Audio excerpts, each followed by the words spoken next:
I'm just having a look because we had a little spreadsheet there, didn't we? Do you want to talk about any of the other ideas we had, or do you want to keep that under wraps for the moment? I can't remember them.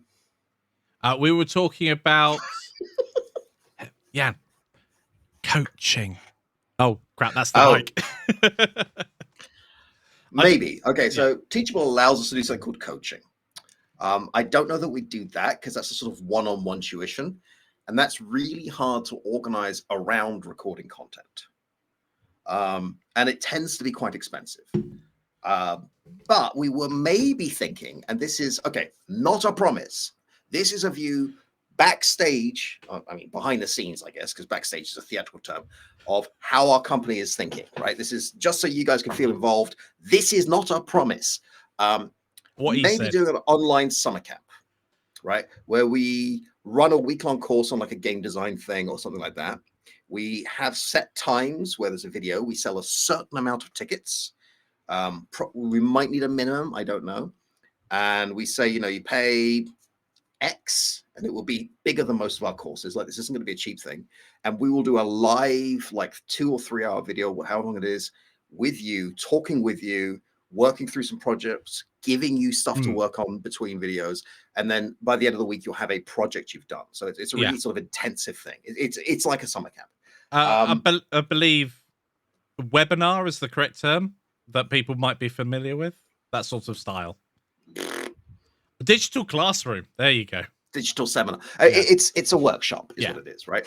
But it's a long, ongoing thing. So a webinar tends to be a one-off thing. The idea is it's more like an online school. Um, yeah. Downsides: organization, right? Like getting people across time zones to be available at the same time. Totally. You can only imagine we've got people in the States. We've got people. I mean, even the States, like there's 3 time zones there. We've got Well, people yeah, that's a very in good point. India. We've got people in I know we've got someone in Hong Kong. China. Yeah, Yep. Um, Australia. So all right. literally all around the world. So it's So that's an difficult to issue. pin a Another time issue down. is that kind of curriculum is a very different beast than an online curriculum. Right now, we've a lot of practice on online curriculum. I've actually got practice in this kind of curriculum too.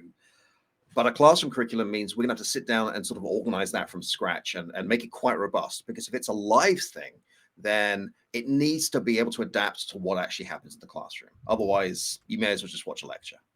Yes, Hello, I haven't been to Israel since I was 16, but it was very pretty. it I has imagine it. it's changed a lot since the 90s. Yes, I mean it has to be. It has to be a very interactive thing as well. So we need to be able to adjust accordingly based upon whoever's It's there. effectively a masterclass if you guys Yeah, have seen those kind of things, right? We have a small group of people and quite an intensive work yeah. thing. It's a really ambitious thing. We're not sure if we're in a stage where we can do that yet because we're still quite a small company. We have 2 full-time instructors and 2 instructors who do work for us when they can.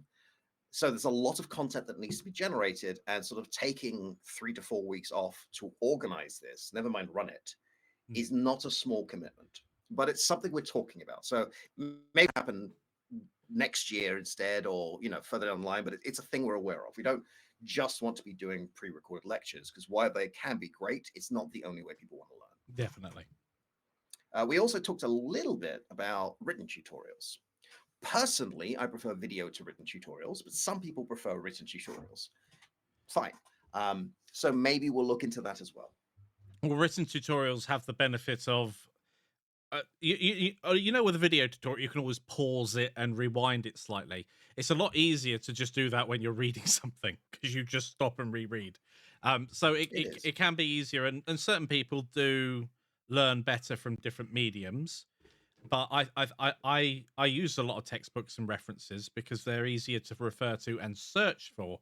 The difficulty is, and we try our best during a course to make sure that the lecture names are searchable terms. That is really important when you're going through. Oh, I just learned about loop cuts, so let's go type in loop cuts. There it Right. is. It's lecture 23 or whatever.